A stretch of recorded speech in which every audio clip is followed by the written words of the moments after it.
The leather chair across from me probably cost more than my first car. I remember thinking that as I sat down and watched my daughter-in-law slide her coffee cup away from the edge of the table, like she was worried I might reach for it. My son didn't look at me at all. He was on his phone, scrolling, one leg crossed over the other, wearing a suit that I recognized because I had paid for it 4 Christmases ago. I was wearing a flannel shirt and the same khaki pants I'd worn to my wife's funeral 3 years before. The attorney's assistant glanced at me once, then looked away quickly, the way people do when they're embarrassed for you. I had driven 40 minutes to get to this meeting. Nobody had offered to pick me up.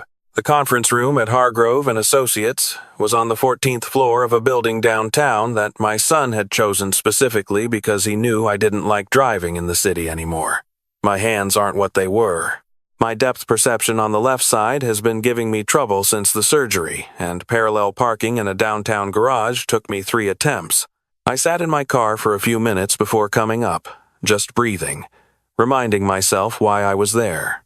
I had a reason to stay calm. I just needed to stay calm long enough for it to matter. There were 6 of us in the room.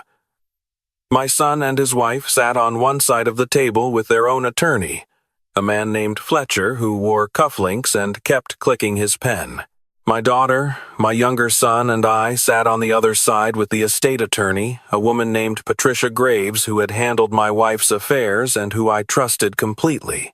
She had called me 2 days before the meeting and told me to get a good night's sleep. She said it with a particular tone that I had learned, over 63 years of living, meant something important was coming. My son's attorney opened with a document that was 42 pages long. He slid copies across the table to each of us, and the sound of the pages fanning out was the only sound in the room for a moment. My daughter-in-law uncapped a highlighter. She was already highlighted. She had clearly read this before. The document was a proposed restructuring of Callaway Family Holdings, the company my father started in 1971, and that I had spent 31 years building into something he would have been proud of. Commercial real estate, mostly. A few residential developments.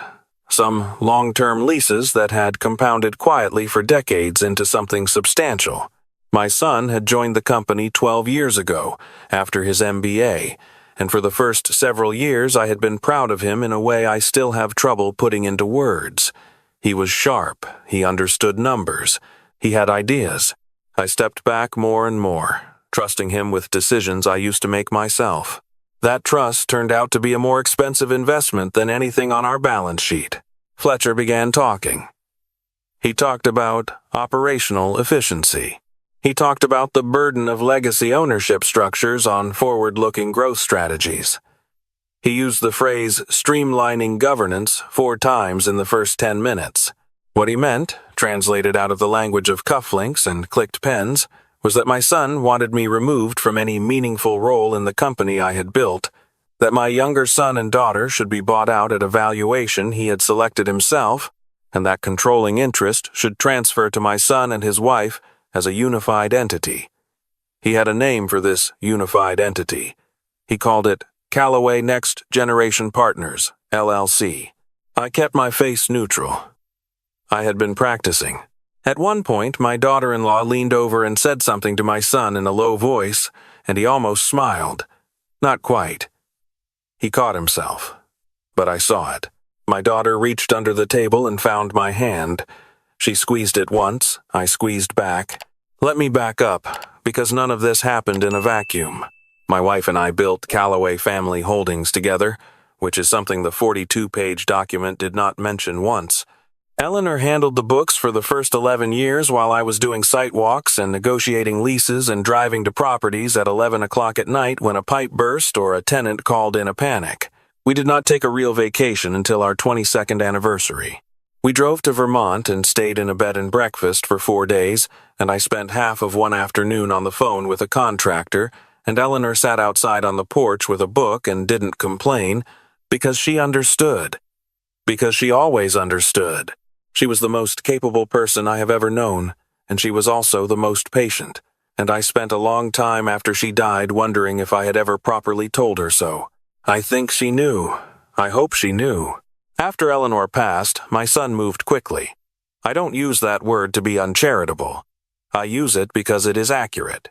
Within 4 months, he had restructured 3 management agreements, replaced 2 vendors we had used for over a decade with firms I later found out were connected to his wife's brother, and initiated a property appraisal process using an appraiser he selected without consulting me. He told me it was efficiency. He told me I needed to rest. He told me that grief was affecting my judgment and that he was just trying to protect the company. He told me a lot of things. I want to be honest about something. For a while, I believed him.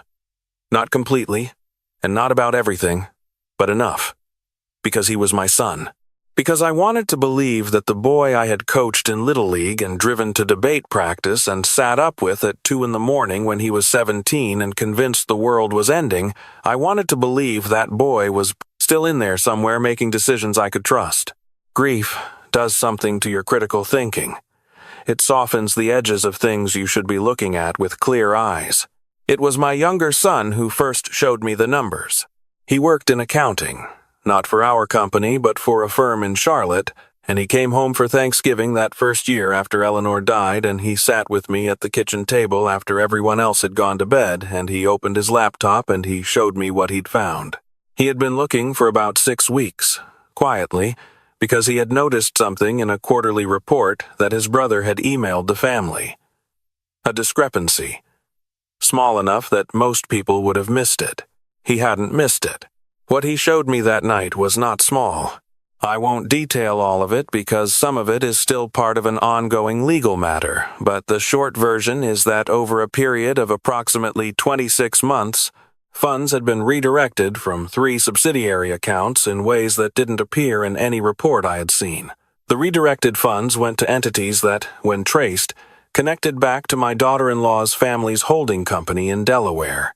My son's signature was on 2 of the authorization documents. My daughter-in-law's initials appeared on several transfer approvals.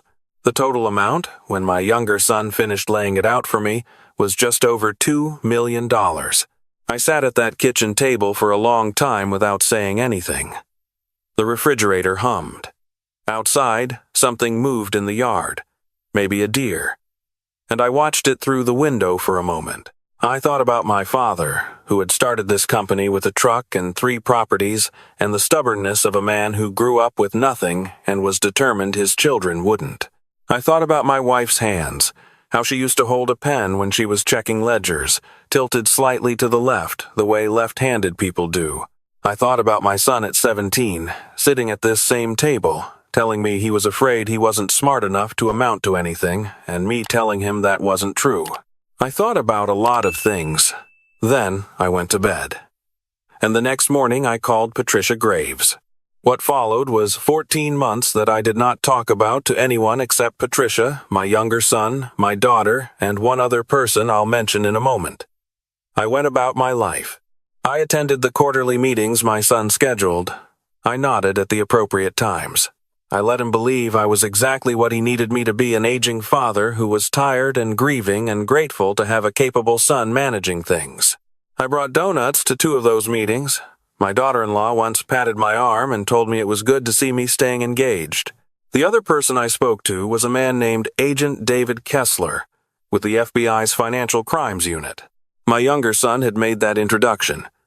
Agent Kessler was thorough and quiet and had a habit of writing things down in a small notebook with a short pencil. He came to my house 4 times over those 14 months. He always parked on the street, not in the driveway. I also spoke with a specialist in estate law, separate from Patricia, who helped me do something I had been thinking about doing for nearly a decade but had never gotten around to. I created an irrevocable trust. I restructured the ownership of Callaway Family Holdings in a way that was completely legal, properly documented, and filed with the appropriate authorities. I did this slowly and carefully over the course of 8 months. I was thorough. My wife would have said I was being meticulous, which is the word she used when she meant I was being thorough in a way that was slightly excessive but probably justified. She would have been right. When the trust was finalized, the controlling interest in Callaway Family Holdings no longer resided with me personally. It resided with the Callaway Family Legacy Trust, of which my daughter and my younger son were co-trustees with full fiduciary authority. My son, the one sitting across the table from me with Fletcher in the cufflinks, held a minority interest as he always had, structured as a limited partnership unit with no voting rights on major governance decisions. He did not know this. He had not known this for 7 months. Now, back to the conference room. Fletcher finished his presentation. He placed his pen down with the careful precision of a man who practices small gestures. He said he thought the proposal was fair and represented the best path forward for all parties. He looked at me when he said all parties in a way that was meant to seem inclusive but was actually a kind of punctuation mark. A period. He thought this was the end of the conversation. My daughter-in-law had been quiet through most of it, but now she spoke. She talked about my health. She said she was concerned, as family, and that part of what made this proposal compassionate was that it would relieve me of obligations that were, she said carefully, beyond what was reasonable to expect of someone my age. She said the word cognitive at one point. Just once, just briefly, dressed up in other words around it, but it was there. My son nodded slowly while she spoke, looking at the table. I looked at him for a long time. He didn't look back. My daughter made a sound beside me. A very small sound. I pressed my knee against hers under the table, just slightly. Not yet. Patricia Graves had not said a word. She had a folder in front of her that she had not opened. She had a glass of water she had not touched. She had been sitting with her hands folded on the table for the last 40 minutes, like a woman waiting for a train she knows is running on time. Fletcher asked if our side had any response to the proposal. Patricia said, "We do." She opened the folder. She removed 2 documents and slid one copy across to Fletcher and set the other in front of herself.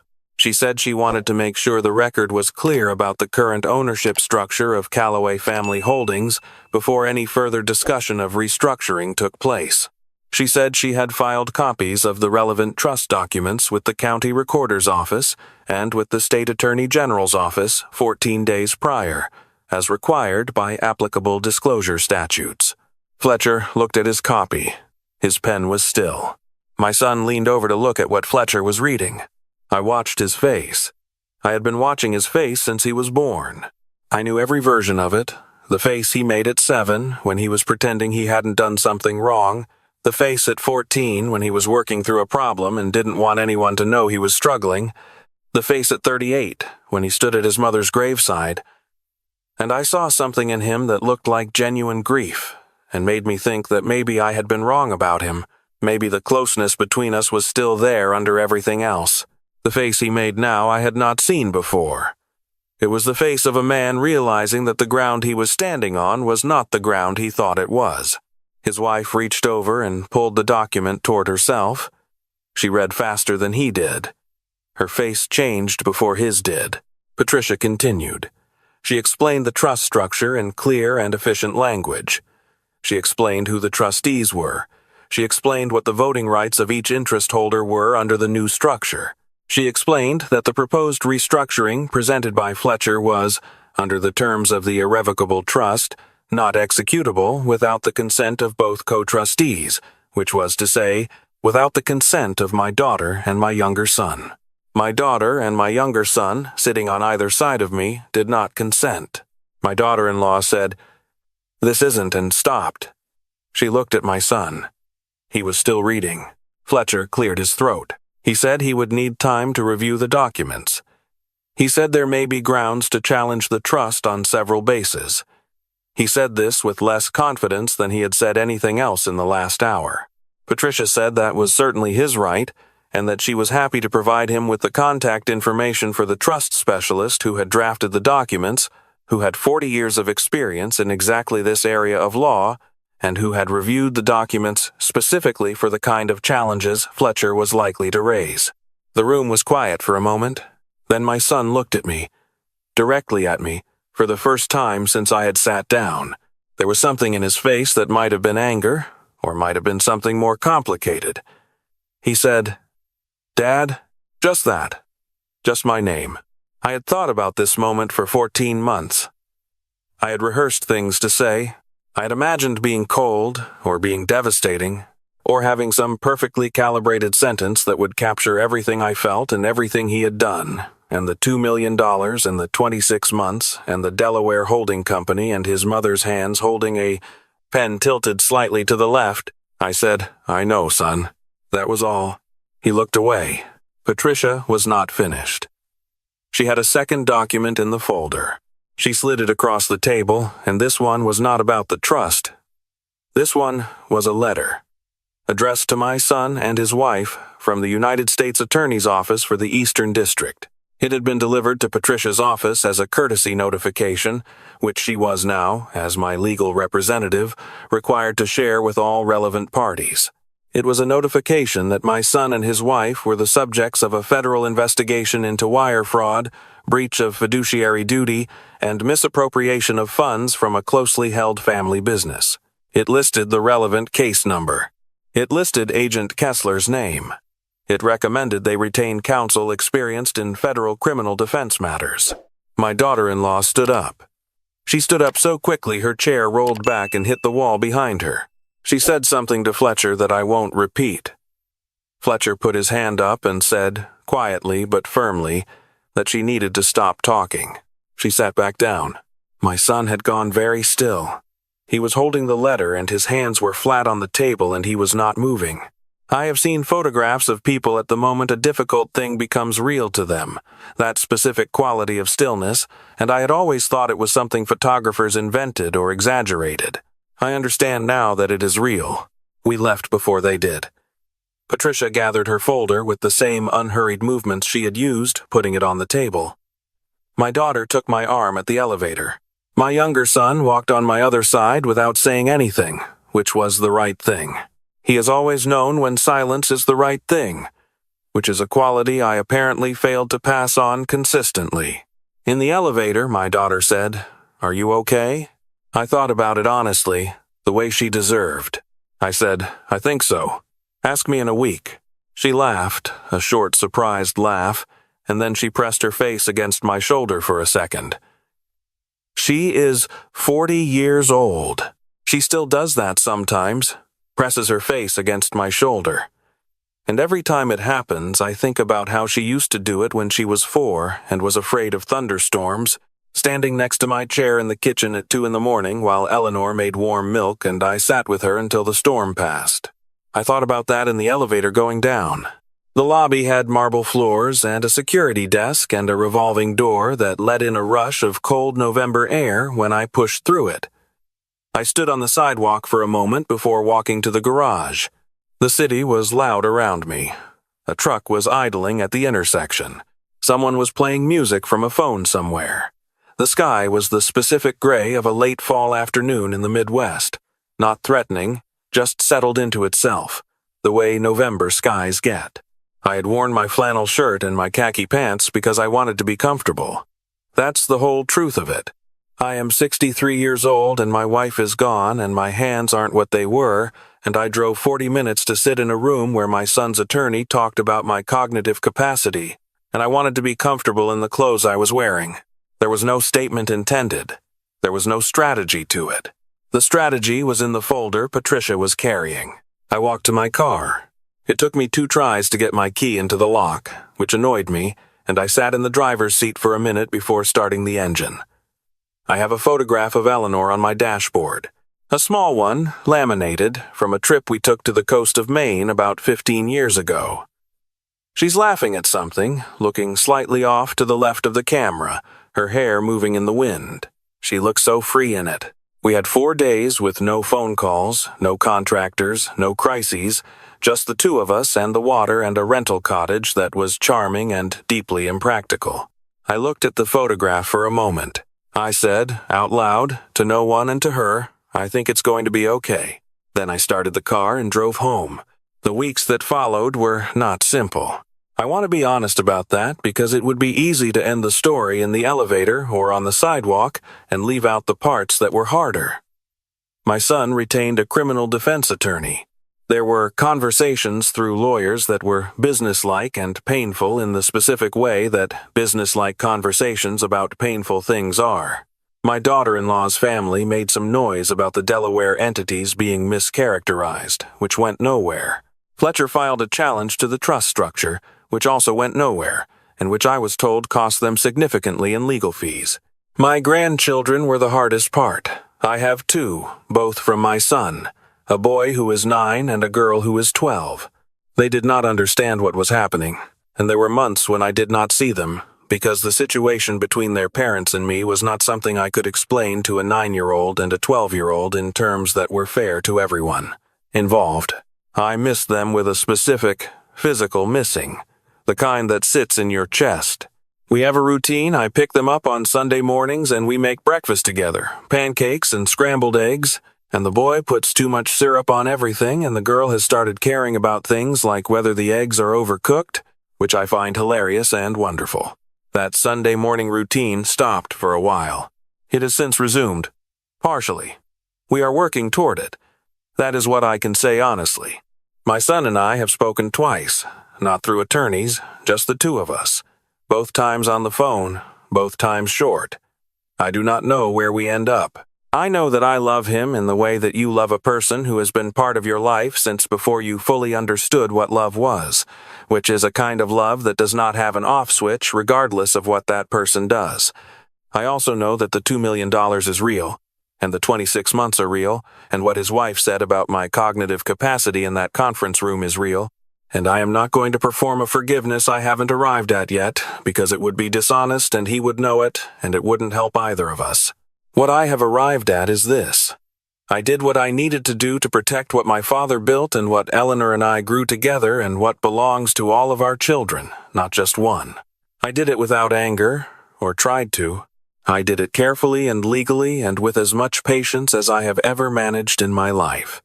My wife, I think, would have said I handled it well. She would have said it simply, just those 4 words, standing in the kitchen, not making a production of it. She would have said you handled it well and then asked if I wanted coffee. I think I handled it well.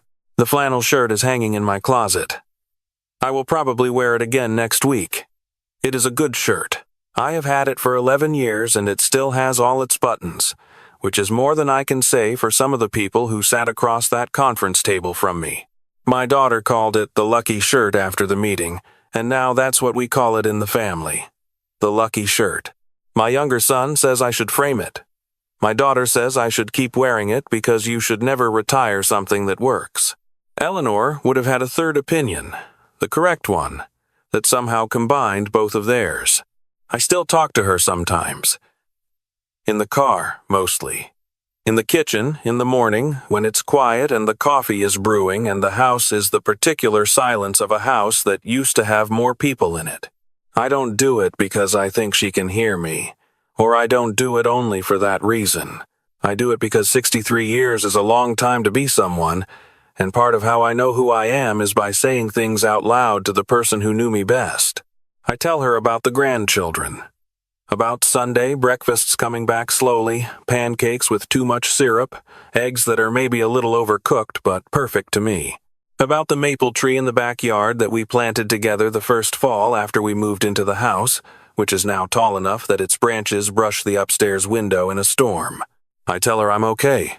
I tell her I think she would be proud.